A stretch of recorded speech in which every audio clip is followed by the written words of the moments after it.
Қайырлы күн достар, сіздермен Зухра, менің каналыма қош келдіңіздер. Каналымда көптеген видео рецепттер бар. Менің каналымды жоғалтып алмас үшін менің YouTube каналыма тіркеліп, қоңырау батырмасын басуды ұмытпаңыздар. Бүгін сіздермен ең оңай және де ең дәмді медовый рулетінің рецептісімен бөлісетін боламын.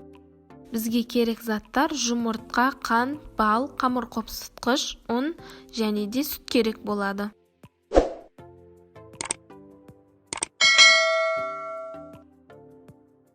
Ең алдымен 3 жұмыртқаға 50 грамм қант, 2 ас қасық бал қосып, жақсылап аппақ масса болғанға дейін миксерлейміз. Шамамен 5-7 минут.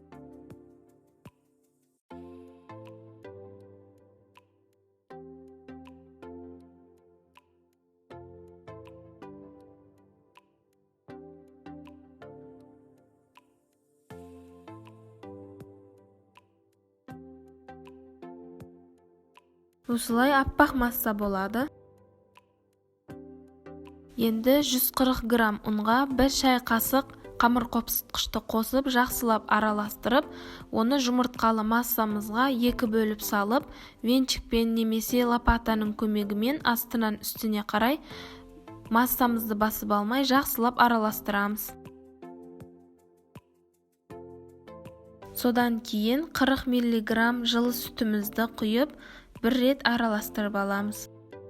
Мінекей массамыз дайын болды. Енді оны пергамент қағаз салынған ыдысымызға құйып, жақсылап тегістеп орналастырып аламыз. Енді қызып тұрған пеште 180 градуста 10 минут пісіріп аламыз. Пісіп шыққан соң жылы күйінде орамалмен рулет қылып жақсылап орап қоямыз.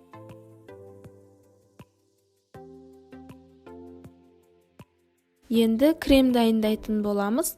150 грамм сары майды ыдысқа салып, жақсылап көпіргенше араластырамыз. Содан кейін 150 грамм вареный сгущенкамызды қосып, оны да крем болғанша миксерлейміз. Крем дайын болды. Енді орамалмен орап қойған рулетімізді ашып, барлық жеріне кремді жағып шығамыз да қайтадан әдемілеп рулетті ораймыз.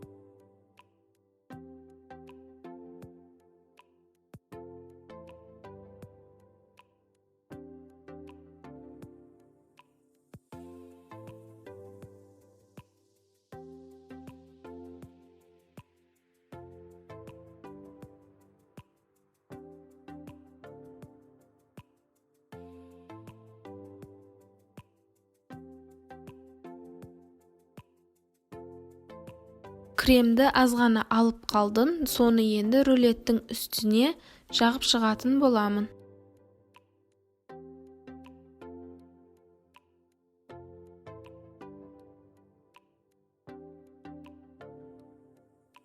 Рулеттің үстін қалауларыңыз бойынша әсемдесеңіздер болады.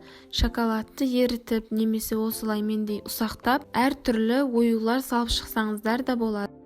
Дайын болған рулетті 1 сағат мұздатқышқа қойып қоямыз, сонда крем сіңіп, өте керемет болып шығады. Ал достар, біздің медовый рулетіміз дайын болды. Барлықтарыңызға ас болсын. Міндетті түрде мен жасаған рецептпен жасап көріңіздер. Өте керемет шығады, және де менің YouTube каналыма тіркеліп, қоңырау батырмасын басуды ұмытпаңыздар.